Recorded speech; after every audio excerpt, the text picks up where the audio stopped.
नमस्कार, मैं हूं आपके साथ नावेद माजिद और आप देख रहे हैं सी न्यूज़ भारत। वक्त हो चुका है न्यूज़ बुलेटिन का, जिसमें हम जानेंगे कि कहां सीएम योगी के आदेश अनुसार सभी धर्म स्थलों से हटाए गए लाउड स्पीकर। साथ ही जानेंगे कि कहां भूमाफियाओं से परेशान होकर एक महिला ने लगाई एसपी से मदद की गुहार। इन सभी खबरों पर चर्चा करेंगे विस्तार से।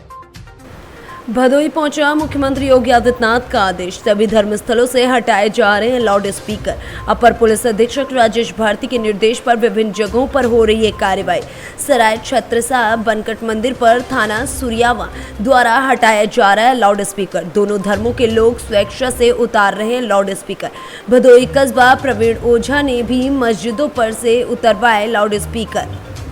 भदोही से सी न्यूज़ संवाददाता मनोज पाठक की रिपोर्ट। बुधवार को दरभंगा प्रमंडल के आईजी ललन मोहन प्रसाद ने सीमावर्ती क्षेत्र के लोकहा बाजार के समीप भारत नेपाल सीमा को देखा। आईजी के साथ मधुबनी के एसपी डॉक्टर सत्यप्रकाश ने नेपाली पोस्ट में तैनात ईपीएफ के जवानों को बुलाकर बॉर्डर की स्थिति की जानकारी ली। उन्होंने सीमा पर स्थित भारतीय सीमा शुल्क कार्यालय का भी निरीक्षण किया और वहां के अधिकारियों से बात भी की।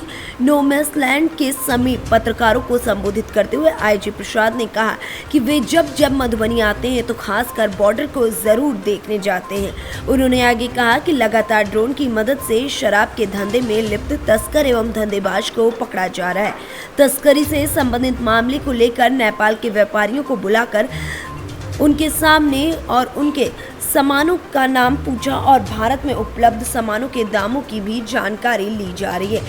उन्होंने कहा कि भारत नेपाल सीमा खुला रहने के कारण पुलिस को कठिनाइयों का सामना तो करना पड़ रहा है, फिर भी जिले की पुलिस पूरी मुस्तैदी के साथ डटी है और अपने अंजाम तक पहुंचने में कामयाबी हासिल कर रही है।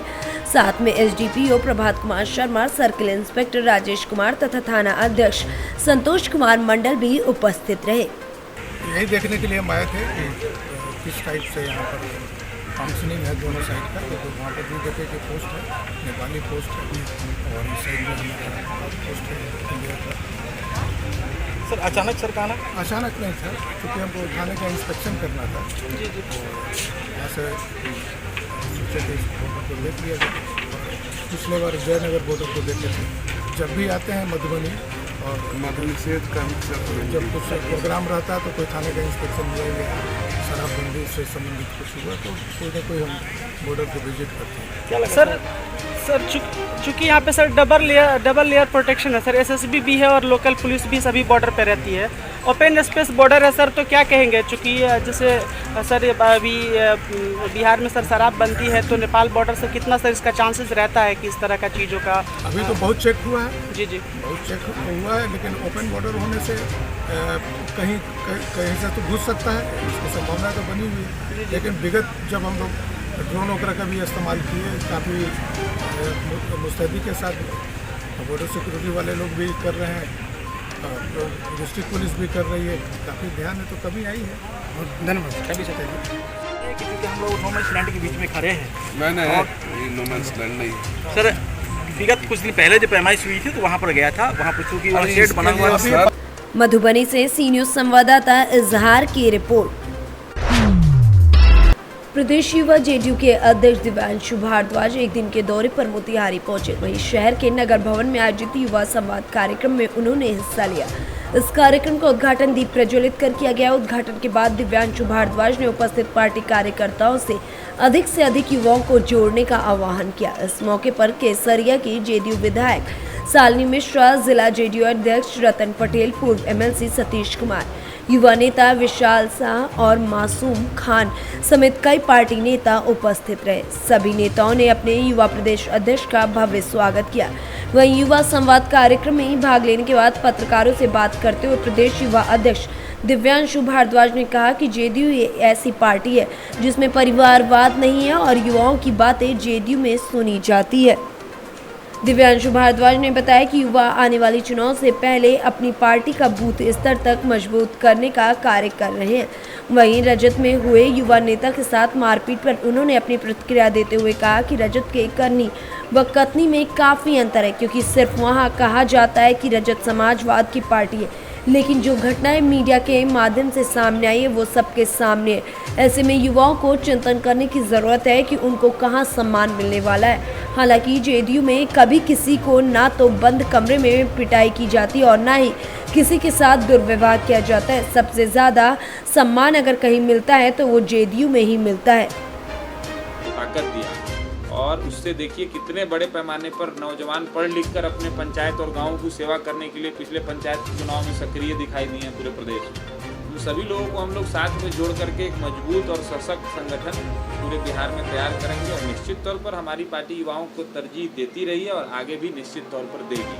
तो देखिए आपका जो कल्चर रहेगा, आपका जो संस्कार रहेगा, अब आप कहेंगे कि हम समाजवाद के वाहक हैं और मतलब करनी और कथनी में अंतर रहेगा, कथनी और करनी में तो अंतर वहाँ दिखाई देगा ही।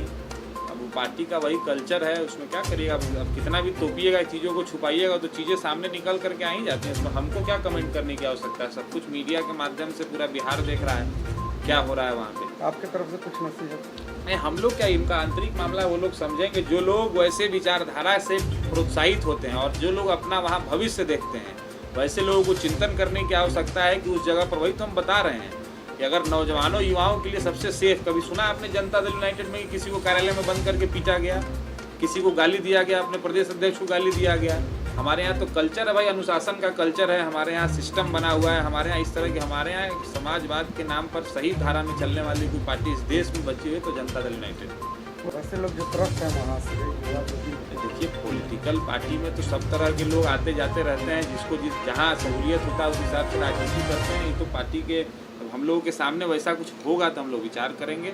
सब लोग पार्टी को अपने स्वेच्छा के हिसाब से, लोकतंत्र में सबको अधिकार है पार्टी बदलते रहने का, आने जाने का। जब वैसा कुछ मोतिहारी से सी न्यूज संवाददाता नविंदु कुमार की रिपोर्ट। उत्तर प्रदेश में योगी आदित्यनाथ के आदेशों का दिख रहा है असर। योगी सरकार के आदेश के क्रम में मंदिरों और मस्जिदों से लाउड स्पीकर उतरवाए गए। प्रतापगढ़ बस अड्डा स्थित मंदिर के ऊपर लगे लाउड स्पीकर को भी प्रशासन उतरवाने पहुंचा। प्रतापगढ़ से सी न्यूज संवाददाता रोहित जायसवाल की रिपोर्ट। प्रतापगढ़ में महिला ने जमीन कब्जा करने का आरोप लगाया। भूमाफिया जबरन बैनामा करने का दबाव डाल रहे हैं। बैनामा न करने पर पीड़ित महिला को धमकी भी दी जा रही है। वहीं पीड़ित महिला पूनम गुप्ता शिकायत लेकर एसपी ऑफिस पहुंची। एएसपी पूर्वी ने मामले को लेकर जांच के आदेश दिए। नगर कोतवाली के प्रतापगढ़ सिटी का ये पूरा मामला है। सर हमारे साथ ये हो रहा है कि हम घर पे, मतलब प्रतापगढ़ सिटी में रहती हूँ। मेरा नाम पूनम गुप्ता है। मैं वहाँ पर अकेले रहती हूँ। कुछ भूमाफिया किस्म के लोग हैं जो मेरी ज़मीन पर कब्जा करने की नीयत से मुझे जान से मारने की धमकी दे रहे हैं और मेरी ज़मीन पर जबरन कब्जा करने की कोशिश कर रहे हैं। कह रहे हैं अपने भाई से बैनामा करा दो, नहीं तो मैं तुम्हें भी मार दूँगा, तुम्हारे भाई को भी, और ज़मीन पर कब्जा कर लूँगा। मेरा कोई कुछ नहीं बिगाड़ सकता। और हम लोगों का ये काम है, कुछ ज़मीन पर खातेदारों से जबरन मतलब बैनामा कराने के लिए उनको भी दबाव बना रहे हैं। और मेरा एक मुकदमा तहसील में चल रहा, आपत्ति दिया गया है, जिसपे कहते हैं अगर तुम पैरवी करोगी तब भी तुम्हें मार दिया जाएगा। और अधिकारी तो सब मेरे अंडर में रहते हैं। ये हम लोगों का काम है। आज एसपी ऑफिस में क्या हुआ, क्या कहा? आज एसपी आपके ऑफिस में गए तो वहाँ एप्लीकेशन दिया। उन्होंने कहा कि मैं इसकी जांच करवाऊँगा। क्या नाम है आपका? मेरा नाम पूनम गुप्ता है।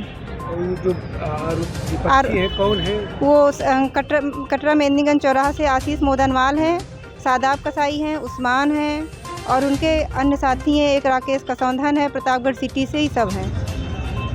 लगभग कितनी ज़मीनें हैं आपके पास? हमारे पास कुल मिला के 3-4 बीघे ज़मीन होंगी। सब पे वो लोग कब्जा करना चाहते हैं? हाँ, वो कहते हैं मैं इस ज़मीन में घुसूँगा तो मैं पूरी ज़मीन को कब्जा कर लूँगा और इसको बेच दूँ। उनका कहना है कि या तो इसको मतलब एक से बिना पैसे का भाव मुझे बैनामा करा दो। प्रतापगढ़ से सी न्यूज संवाददाता रोहित जायसवाल की रिपोर्ट। फिलहाल के लिए इस न्यूज़ बुलेटिन में इतना ही। देश और दुनिया की तमाम खबरों के लिए देखते रहिए सी न्यूज़ भारत।